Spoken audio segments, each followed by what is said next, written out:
last night? Ma'am, si Bebang... Muntik nang malunod kagabi. Buti na lang, nandun ako. No. Please, stay.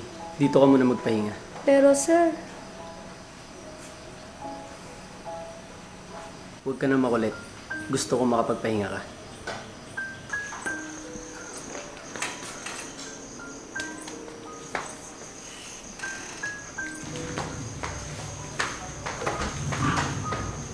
sige po sir. Salamat po. Nakapagpahinga po ako ng maayos.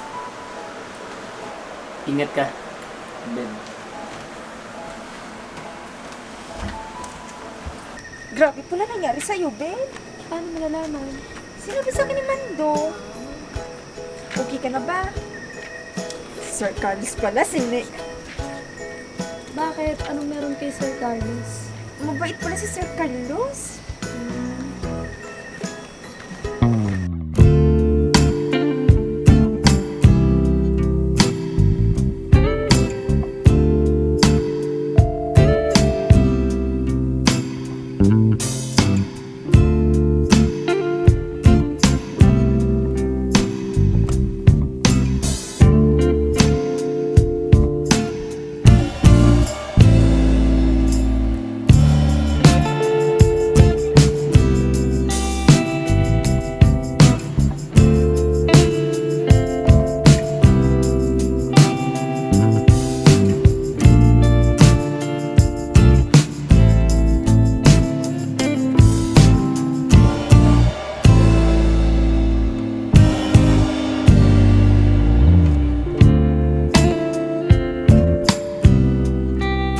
Oh my gosh, girls. Nais ko tong place na to. Dati kubo lang to but now, so beautiful. Of course, magaling kaya mag-handle ng business ng tita ko. O magaling magtago ng recipe yung tita mo, kaya sobrang sarap ng bulalo dito sa Tower Ground. Well, it runs in the family secrets. Wait lang, bakit apat tong mango shake natin? Relax, girls. We're waiting for someone. Don't tell me, Sam. It's Carlos Miguel. Again? O si Carlos Miguel na naman yan, girl. Oh, please. Oh, look, girls. There she is.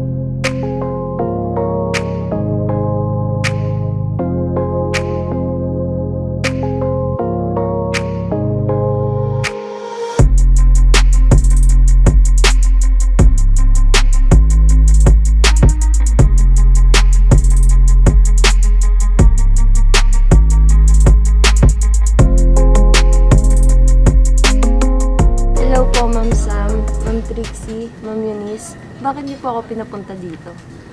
Why is she here? Sama na to. Kukuha ka ba ng personal maid mo? No? Di ba sabi ko sa inyo, I smell something fishy about Carlos and Bebang.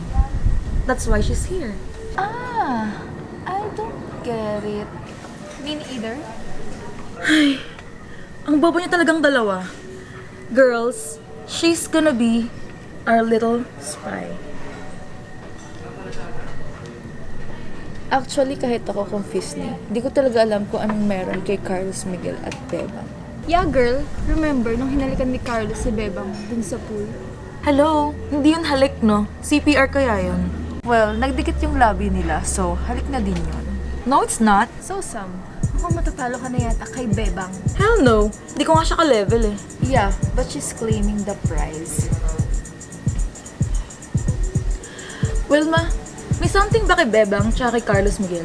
Ma'am, meron.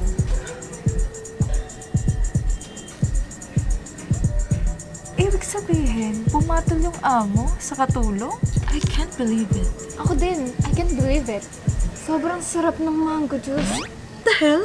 So, may nangyari sa kanila? Pero ang alam ko po, nung isang linggong nagkasakit si Sir Carlos, isang linggo din pong nasa kwarto si Beba. So all this time, may namamagitan na pala sa kanilang dalawa? Tapos niyaya niya pa ako makipag-date? Ang kapal talaga ng mukha niya. Alam niyo po, ma'am, wala naman talagang gusto si Sir Carlos kay Bebang. Si Bebang lang talaga tong malandi. I knew it. So Sam, mukhang natalo na yata ni Bebang ang alindog mo. Kaya kung ako sa'yo, Ma'am Sam, araw-araw akong pupunta sa bahay ni Sir Carlos para pahirapan si Bebang.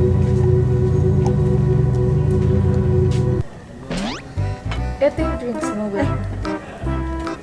Then, that's what I'll do. Bukas, makikita ng bebang na yun. So, kain na tayo? Gutom na ako eh. Okay.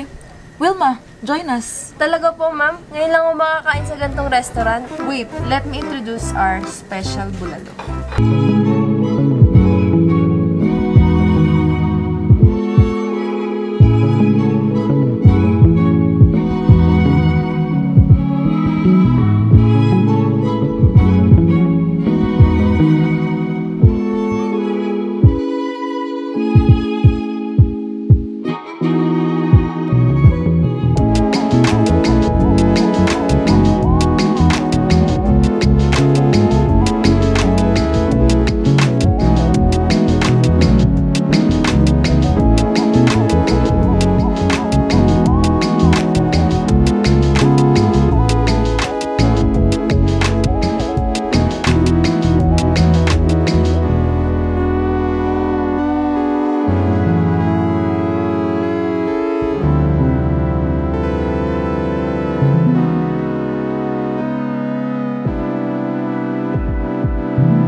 Ma'am, pwede mag-take out. Bibigay ko po kasi kay Mando. Oo naman. Sige.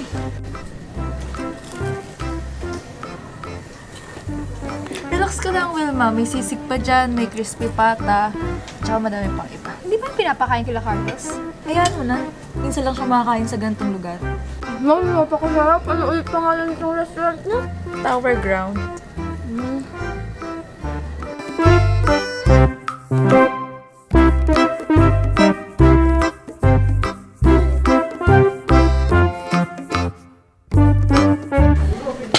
Grabe, ang sarap. Well, I'm glad you enjoyed the food.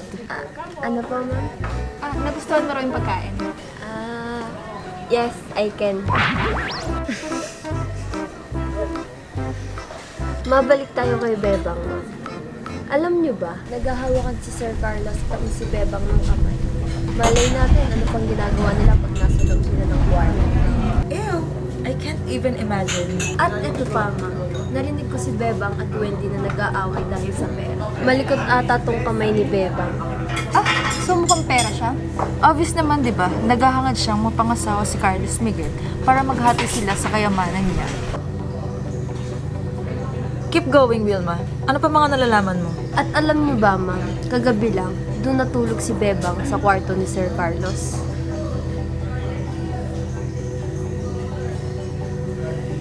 Ma'am, tandaan niyo, kayo ang nagbabagay ni Sir Carlos at hindi yung Bebang na yun. Ipamukha niyo kay Bebang na mababa lang siya.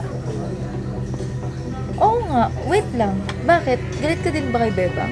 Opo, ma'am, kasi masyado siyang ambisyosa. Paano ambisyosa? Akala niya kasi kaya niyang makuha lahat. Well, dyan siya nagkakamali. I'll show her.